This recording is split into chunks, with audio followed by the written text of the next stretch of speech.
What's going on, everybody? Welcome back. Today I'm going to be showing you my top 5 baits for pre-spawn.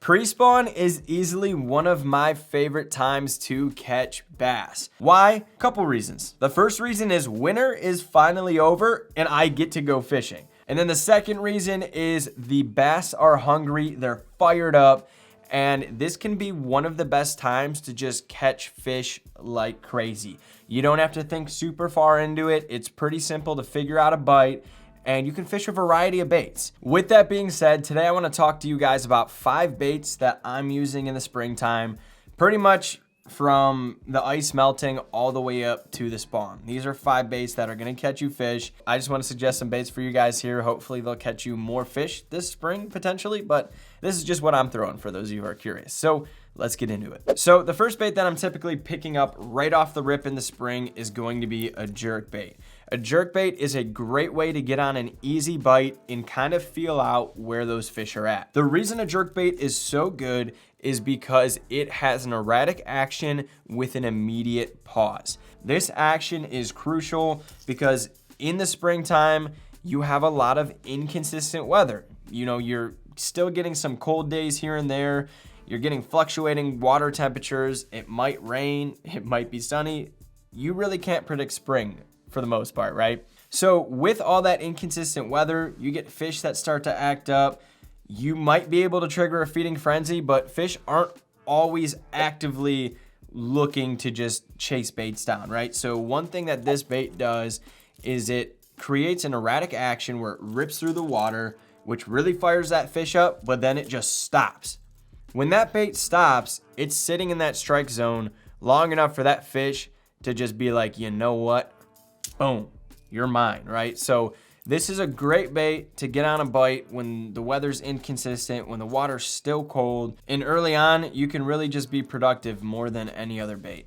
Bait number 2 is a bait that I'm fishing a ton in the springtime, and that is a lipless crank. Lipless cranks are a great way to cover a lot of water, be loud and proud. If you guys can hear this, lipless cranks are easily one of the loudest baits to just let fish know you're there and trigger a strike. The reason I really like lipless cranks is you can fish them many different ways. You can pop them, you can reel them straight in, you can rip them through weeds. You know, it's also spring, so you don't have as many weeds and as much junk in the water as you would in the summertime and things like that. So it's a great opportunity to fish a bait like this. And like I said, guys, it's loud and proud. It triggers a strike. For those of you who are curious, because I feel like a lot of people might be looking at this bait in particular because it's very unique. This bait right here doesn't look like your traditional lipless crank. This is a newer lipless crank that came to the market from Prespawn. This has become pretty much my all-time favorite lipless crank. And the reason that I love this lipless crank so much is because Prespawn made it in 2 specific bait types. They made it in a bait fish option and they made it in a crawfish option. Now, springtime, these are 2 super crucial things. You guys have a lot of craws that are still light in that color, like this red right here. For those of you who don't know, you know, craws tend to have more of a red shell, yellow, orange shell, because they're shedding that exoskeleton. Colors are a lot lighter in the springtime. And the one specific thing about this bait that is so unique is not only do they look different on the profile on the outside, but they sound different, and that's super important. So if you guys listen right here, the crawfish sounds like this, and the bait fish sounds like this. So you'll notice that like the crawfish has a deeper sound in it, less rattles. The bait fish has a lot more rattles in there. It's a bit louder. These are specifically imitating those 2 types of forage, and that is super unique, and it really just steps up the game when it comes to fishing a lipless crank. My third pick is going to be a spinnerbait. I love fishing spinnerbaits. They have been one of my favorite baits for years, and you just can't beat it. I'll be honest, I don't know if there's really a bad time to fish a spinnerbait. I'm always keeping one locked and loaded, but The reason this bait is so good in the springtime, moving on into pre-spawn, is you have a huge bait fish push. You have a lot of bait fish coming up shallow, and the spinnerbait imitates those schools of bait fish, just bait fish in general, and it's really flashy. You can get it shallow, you can cover a ton of water, and you can usually find some fish. Most of the time when I'm fishing a spinnerbait, I'm tipping it with a Biospawn Exo Swim. As you guys can see right there, I prefer to have a trailer on my spinnerbait.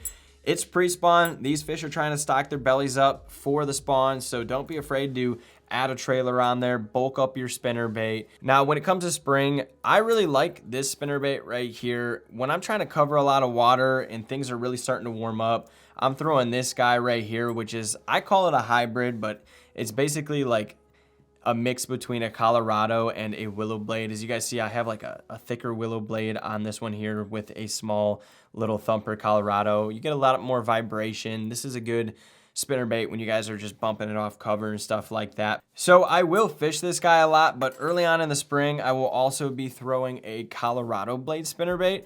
As you guys can see, this one looks significantly different to this one as far as blades go.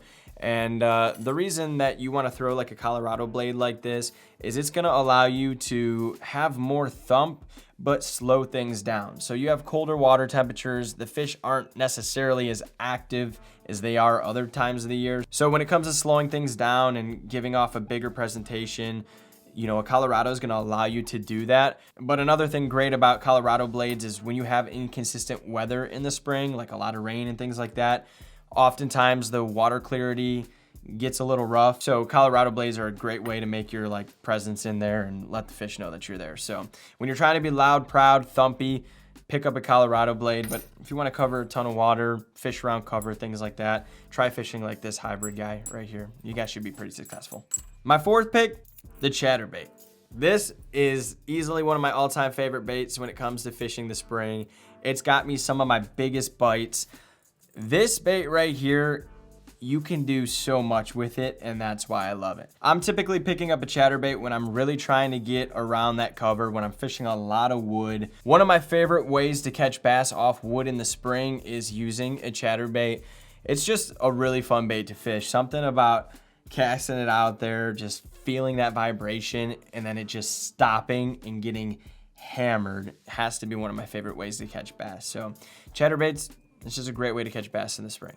And then last but not least, we got the good old bass jig. You guys always got to have a bass jig just locked and loaded. This is going to be what I'm picking up when I'm just struggling to get on a bite. Like I've explained to you guys throughout this video, when you get so much inconsistency in weather and things like that, bass act up, and sometimes in the summer they're not fired up and they're holding tight to cover. So just throwing a bass jig in there, working it off the bottom also triggers a bite for me. Also, when I'm fishing different bodies of water that tend to have more rocks than wood, or maybe creek channels, river channels, things like that, it's another great, you know, place to fish a bass jig. So for me personally, when I'm struggling to get on a bite, a bass jig is just something I'll pick up and throw it because I tend to find luck whenever the bass are being finicky. So there you guys go. Those are my top 5 picks. I'm sure some of you guys were surprised because I don't have like stick baits in here, shaky heads or anything like that. I know a lot of guys love to throw those baits. There's a variety of suggestions that you guys can fish when it comes to pre-spawn. And there's some baits that work better than others. It just depends on your situation. So there's a couple of things I want to point out to real quick before we go that is going to be super important. I know I kind of waited to the end of the video, but if there's 2 pieces of advice I could really give you guys about spring fishing, it's to stay natural and target bait fish. If you guys don't really understand what's going on in the springtime, you know, waters are warming up, you got fish moving shallow, you got bait moving shallow, and you got bass getting ready to spawn. Bass need to fill up their belly. They need to eat. They've been waiting all winter, kind of just being sluggish, and they're going to be on beds for a while. So they're not really going to eat while they're on beds, and they're really going to key in on those bait fish. So just a good rule of thumb in the springtime is to target those bait fish. If you guys are fishing a pond where they're primarily feeding on bluegills, pick up a bait that is a bluegill color. If you guys are fishing a lake that has a big shad push, pick up a shad color. When it comes to me targeting crayfish, because, you know, bass are also eating crayfish this time of year, I'm sticking to those vibrant colors like red, orange, yellow. Like I was telling you guys earlier, you know, you'll find those crayfish in the springtime with those more vibrant colors because, you know, the weeds and things haven't grown in yet. So their exoskeleton hasn't necessarily adapted to those colors. And then, you know, bass jigs, things like that. Natural colors are going to get it done for you. Those are the 2 tips that have made me way more successful in the springtime, was just stick to that rule of thumb. Match the hatch, follow the bait, and you guys will catch more fish. So there you guys have it. That's my top 5 picks for pre-spawn fishing. If you guys have any questions at all or lure choices, leave a comment down below. Again, guys, these are my top 5 picks, right? So if they're different from what you're fishing, that's totally fine. Honestly, leave a comment down below. Let me know what you guys are throwing this time in the spring. Just for me here in Ohio, these are my go-tos. This is my comfort zone. So there's no such thing as a wrong way to fish. I'm just trying to help you, point you in a direction to maybe catch more while you guys are out there. So with all that being said, thank you guys so much for watching. If you're new here, consider hitting that subscribe button. My name's Jordan, and I will see you guys next time.